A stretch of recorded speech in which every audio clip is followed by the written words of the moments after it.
Okay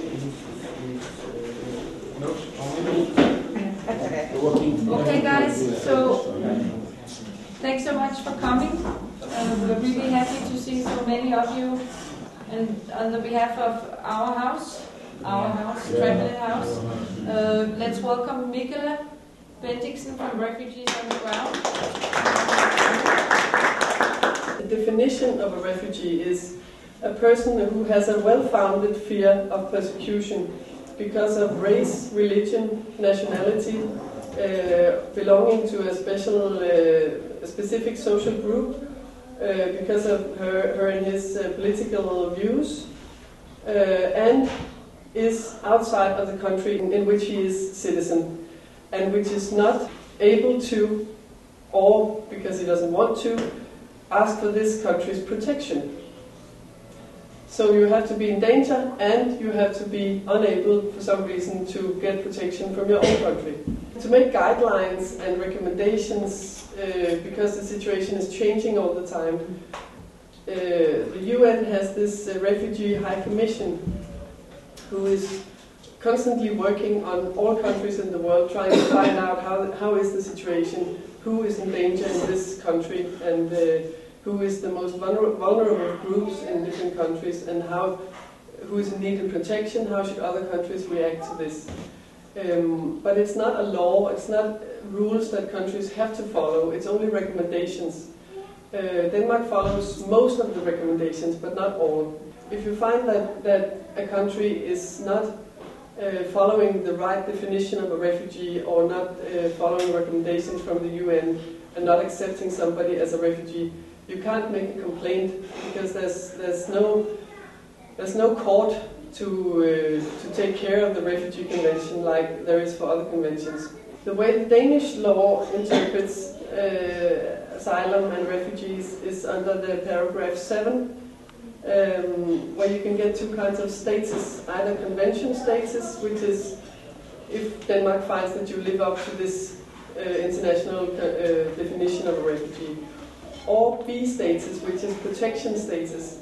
If Denmark recognizes that maybe you're not a real refugee according to the definition, but you're still in need of protection for some reason, then you can get asylum anyway. In 2002, the Danish Alien Act, as it's called, was changed in a very basic way.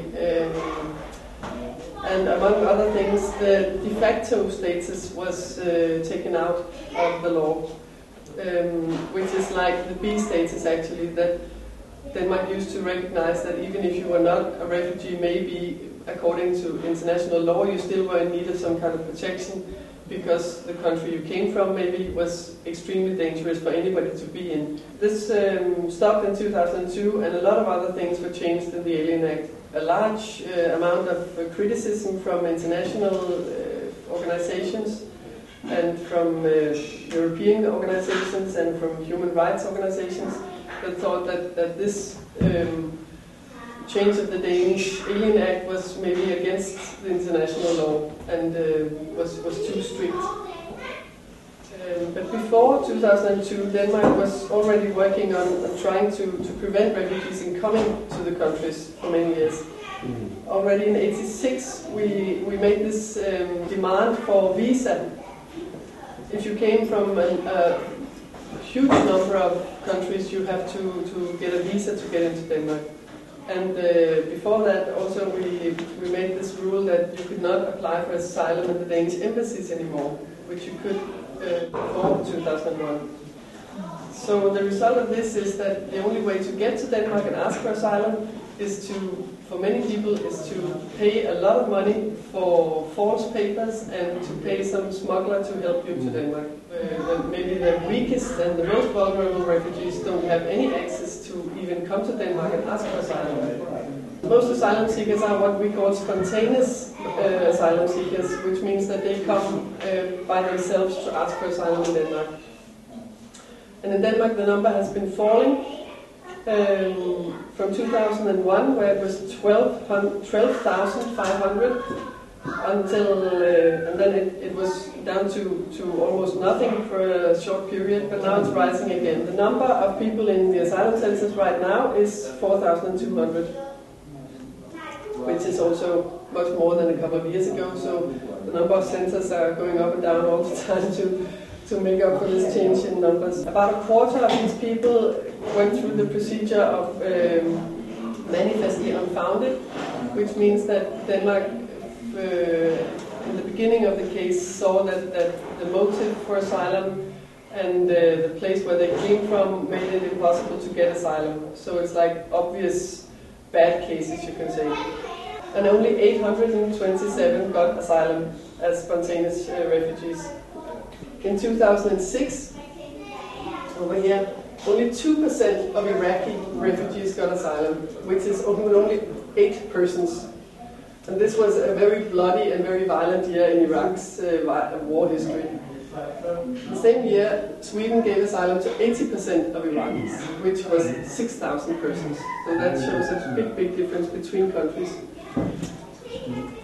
In 2009, Denmark recognized that Christian people in Iraq had a special problem, and that meant that over half of asylum seekers got asylum in that year. So maybe Denmark is getting wiser. There's also another kind of refugees that you don't meet in the camps, because they go through the procedure. They don't go through the procedure. They are already recognized as refugees when they come. So they go directly to the commune where they have to stay for the first 3 years. Denmark has made a promise to take 500 of these every year, but it varies which country we take them from. And also, sadly enough, it's a question of who Denmark thinks is most easy to integrate, which is exactly the opposite of what was the idea of this system. Because the system was made because UN said, look, we have responsibility of hundreds of thousands of people in our camps, and some of them are so weak and vulnerable that they cannot make this travel to a safe country, and they don't have money to pay for false papers and all that. So, and they cannot be taken care of in their neighbor countries or anywhere near. So they have to be taken and helped into some secure country, and some of them have very severe problems because of illness, handicap, special learning difficulties or whatever. They need some kind of special help. And that's why Denmark and actually quite a few countries agreed to take these special kinds of UN refugees. But along the way we changed these criteria for this group, so we only want to come to the refugee camps that the UN need and pick out the ones that we think would be most easy to integrate in Denmark. Unaccompanied minors, which are usually teenagers coming alone without their parents. The number of these is rapidly increasing. Over the last few years, it's really risen a lot, and that's why Denmark has made a new law about this. So that will probably stop. They are almost all of them boys between 15 and 17 from Afghanistan. They have an easier way to get asylum than grown-ups, but only to a certain extent. It's not like they get automatic asylum. A lot of them also get rejected. And sometimes they have to just wait until they pass the age of 18, and then they can be sent back like anybody else. The number of humanitarian residence permits is very low.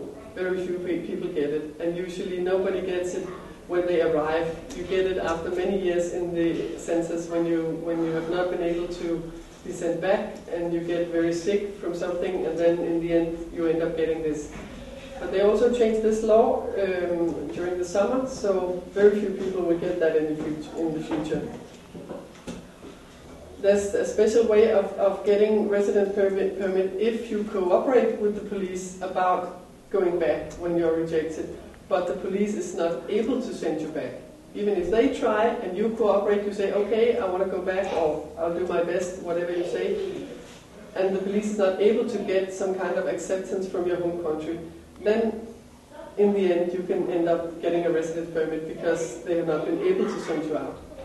But also very, very few people, like last year it was 6 people, so it's not something to hope for. And as a refugee you have the right to, if you get asylum, you have the right to bring your family here without problems usually, if you do it immediately and you told about your family in the interview and all that. So that's pretty easy usually. But the problem is if you are rejected asylum seeker and you marry somebody and you want to stay, that's very hard. Because you have to apply for this from your home country. So you have to go back and ask to be reunified in Denmark. And as a rejected asylum seeker, usually you don't want to go back, so that closes this option. Then there's residence permit, which is usually temporary only because of work or study. Last year there was 50,000 people coming to Denmark for work or study. But again, you have to apply from your home country to get a permit before you come usually. Or you can apply when you are here on a visa stay. So as asylum seeker, it's not an option. And where do people come from? It varies a lot. But in Denmark, these countries have been more or less the same for the last couple of years. The numbers, there were more Iraqis for a few years ago, so the Iraqis were up here. But otherwise, these are some of the major countries where asylum seekers come to Denmark. The time of stay, on average, in 2009 was 500 days. So that's a long time compared to other countries. People stay in the Danish system for a long time. And that can be, this is the stay in asylum centers, so that can be, some of this time will be when you're waiting for your decision, and some of the time will be after your decision. And even if you get positive, it takes some time before you move into your commune and all that, so everything takes a long time.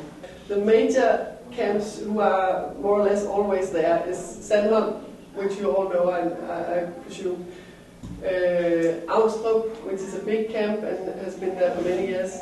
Auderød is an even bigger camp, but it's very new. Kongelund is a special center for people who need special care, and they have a women's department. All these camps are for the unaccompanied minors, and these are smaller centers in Jylland and in the countryside. And you get moved between the centers a lot. It was even worse some years ago. Everybody was moved constantly. Now it's not that bad, but still.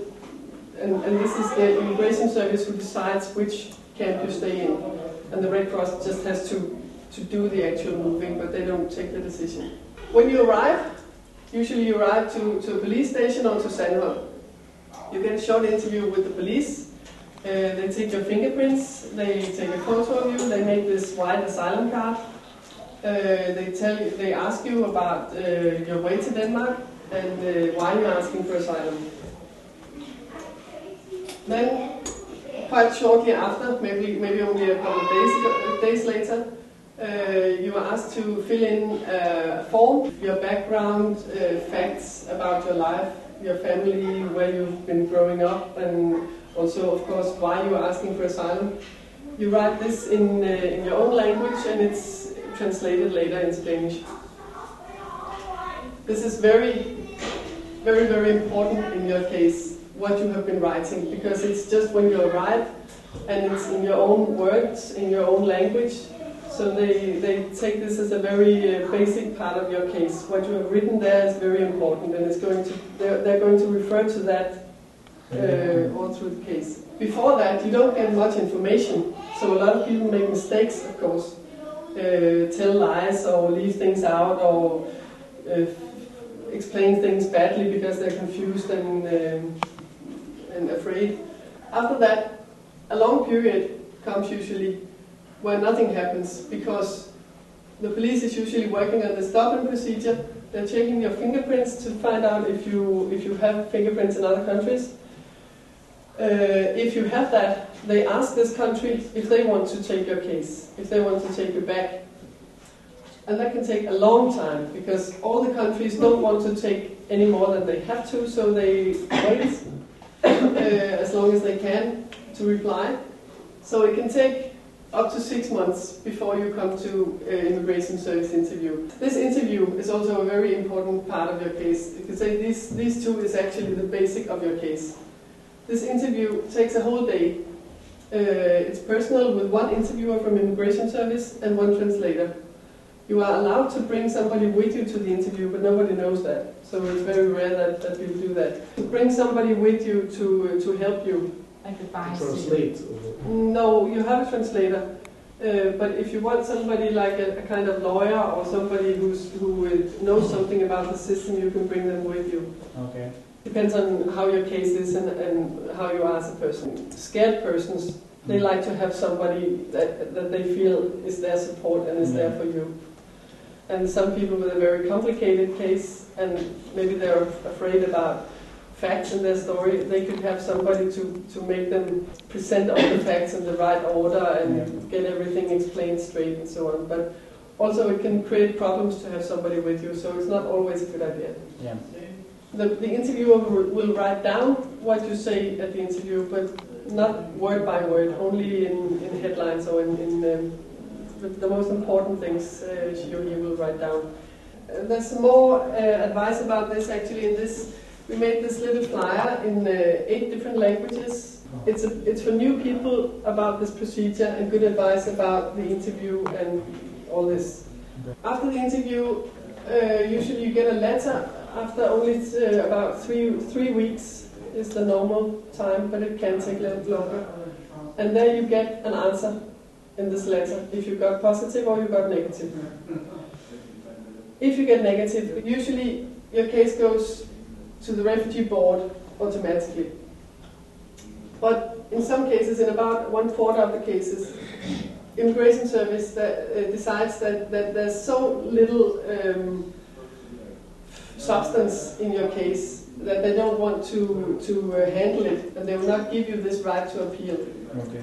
But instead of that, they send you to a short interview with Danish Refugee Council, which is an NGO. Actually, the Immigration Service asks Dansk Flygtningehjælp, Danish Refugee Council, if they agree that this case is hopeless and would never have a chance here.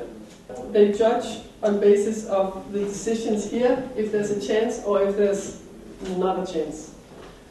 Excuse me, this one is the court, right? This is the court, yeah, which is not a real court, but almost. That's where you can appeal. Yeah. But if they agree that this case is totally hopeless and it would never pass this court, then you get rejected. You have a final decision here, you will not get through the court. So about 1/4 of people go through this. But usually it takes very short time to go to interview for these people. Yeah. So the whole procedure from here to here can be maybe only a couple of weeks for some people. If you have a citizenship in Spain and you just want to live in Denmark instead, you have no reason for asylum, of course. Or if you didn't say anything to explain why you are in danger or why you are scared, if you just say, I'm poor, I don't have money enough to feed my baby or something, they will say, too bad for you, but it's not asylum. So this is the normal procedure that I was telling about. Through the normal procedure, if they say negative, you go automatically to refugee board. If they say positive, you go to your commune. They will pick out a commune for you. You can't choose that. They will find a place where they have room enough and money enough to integrate new refugees. And they will be responsible for the first 3 years of your time in Denmark to pay and to make language training and all this. If you get negative, the case goes to refugee board. Before this meeting, you will in good time be appointed a lawyer. And the lawyer is paid for by the Danish state, but you don't have to use the lawyer that they choose for you. You can say, I want to choose my own lawyer, which is a good idea because there's a big difference between lawyers. Some are good, some are bad. And if you ask somebody like the Trampolinhuset people or the lawyers coming here, who is a good lawyer, who should I ask to represent me? Usually lawyers accept this because they know that they get the money from the state. It's not a real court. The Danish government calls it a court, but it isn't. It consists of only 3 people. One is a judge, so that's okay. One is appointed by the Council of Lawyers, which is also okay because he's neutral, or she's neutral. But the third person is appointed by the ministry for the asylum system, the integration ministry. So you have 2 neutral people and one who is already against you. The only person who's really working for you is your lawyer. Your lawyer gets gets to speak freely. Your lawyer presents your case. Before the meeting, you have a meeting with your lawyer, which takes maybe half a day. It can take several hours. You have your chance to explain everything, and he can point out the mistakes that the immigration service made, maybe, and explain why they misunderstood this. Maybe you can find some new evidence or some new documents, or you can get another translator to find out this word. I said this, but it was badly translated or something. So in that way, the lawyers say that they find that it's an okay situation for them because they are the only ones who present the case, and they present it positively, of course, to try to give you asylum. And the three other persons only ask questions. So nobody will speak against you in this court hearing, but of course they can decide against you. You never know that. So it's very important to get a good lawyer, an experienced lawyer. Sometimes it's a good idea to try to find a lawyer who knows something specific about your country, because lawyers are sometimes specialized in countries. There's a lot of you now who have your interview with UnderGround service coming up soon, right? Yes. So you should talk to the lawyers here on a personal basis to get advice and get some help. Yeah. Well, like when you're having your interview, can you try to defend yourself maybe? Because, for example, I know here in Denmark they don't grant every country asylum. Are you trying to give reasons why they should? Yes, you can speak as much as you want, but most of the interview is just questions that you just have to answer. Because it's true that most of the translators cause this problem, like making people to have negative. No, translators are not a problem usually. Translators are not trying to push one way or the other. They're not doing that usually. They can be bad translators, so they can maybe misunderstand a word or translate it wrongly in some way. And I had a lady translator, and that day she was kind of like sick. She told me that she got a cancer. She cut off her hair. She doesn't have hair on at all. She was having wig on, and after some time she was like stressed out.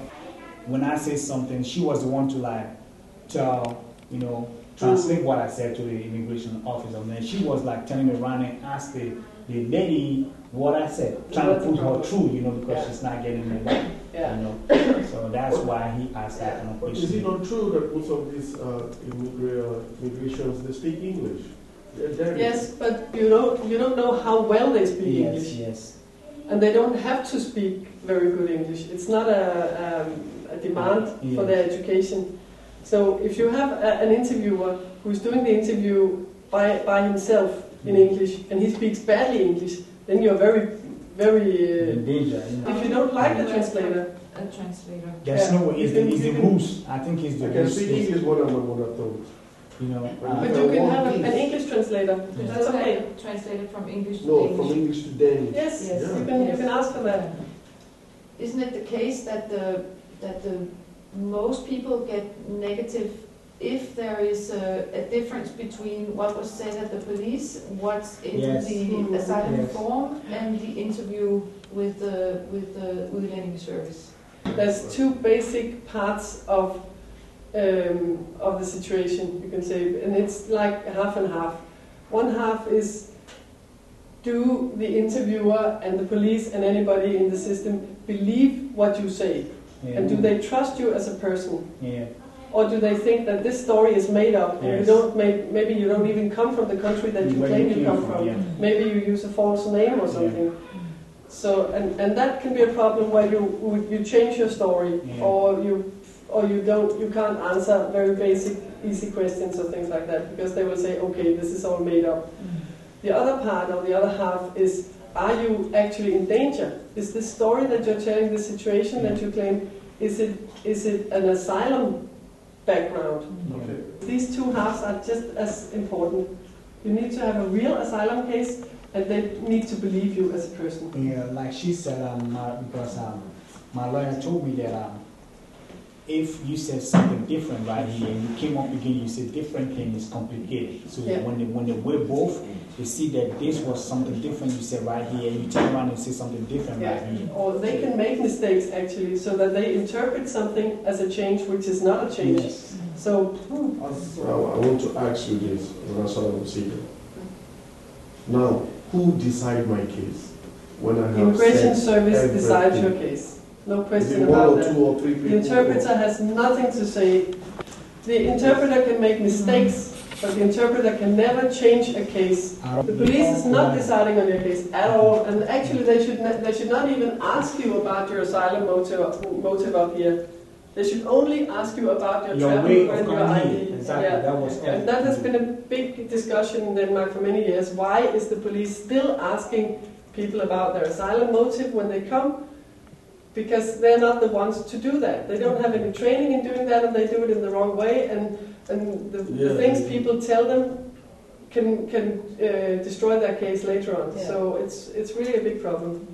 But the police will not give you negative or give you positive. They don't have any saying at all. The interpreter kind of was shooting questions to me, and the police was just looking at her. So I asked her, are you a police plus an interpreter? I don't understand the whole thing. I don't know how you're doing things here. No. Then sometimes they actually use policemen who speak, for instance, Arabic. They do that in very few cases. The whole thing was confusing. And then I told them, I don't understand what you're doing, because as an interpreter, I think we should be interpreting the question for me. We should not be shooting questions direct to me. No. But she was shooting questions to me. Yeah, that's a mistake. I don't know why. They were also asking me why I want asylum in Denmark. Yeah, they asked that. I thought that was the work of immigration. It is. You're right. Yeah. But also, if you refuse to say something about your asylum motive, it will also harm your case. Because then they will say, you go through this procedure. Yeah. If you won't say anything about why you're asking for asylum. So you have to say something, but everybody should say it as shortly and precisely as possible. No details. Nothing that could be misinterpreted or changed during the way. So, I would like you to brief us about the Dublin Convention. Again, what you was here. About the Dublin Convention. The Dublin Convention is an agreement between the European countries. The members of the Dublin Convention are the EU countries, all the EU countries, and also Iceland, Switzerland, and Norway. Usually it's the first country where you have the fingerprints and you ask for asylum. But it can also be other reasons. There's other reasons also that they look into. For instance, you got a visa to visit somebody in Norway. Even if you never went to Norway, and Denmark is the first country, you have to go to Norway because they gave you a visa. So you have a connection to Norway already. Also, if you have family members, it has to be close family members, like sisters, parents, children, or spouses, of course, in another country. They will handle your case because you already have a connection and you will end up there anyway if you get asylum. The idea of the treaty is also fair enough, I think, but the problem is that there's such a great difference between how the countries in Europe are handling the cases. So it becomes like a Russian roulette. You get lucky or you don't get lucky, according to which country you end up in by the system. So that's terrible. And right now the situation of Greece really puts a spotlight on this problem, because Greece has no system. They don't handle cases at all. They just leave people in the street. So how can Denmark send people back to Greece and say Greece should handle your case? Because they know that Greece is not going to handle the case. And right now everybody who has fingerprints in Greece are just waiting, because Denmark is not sending people back to Greece, but they're not opening the cases either. So they're just putting people on hold.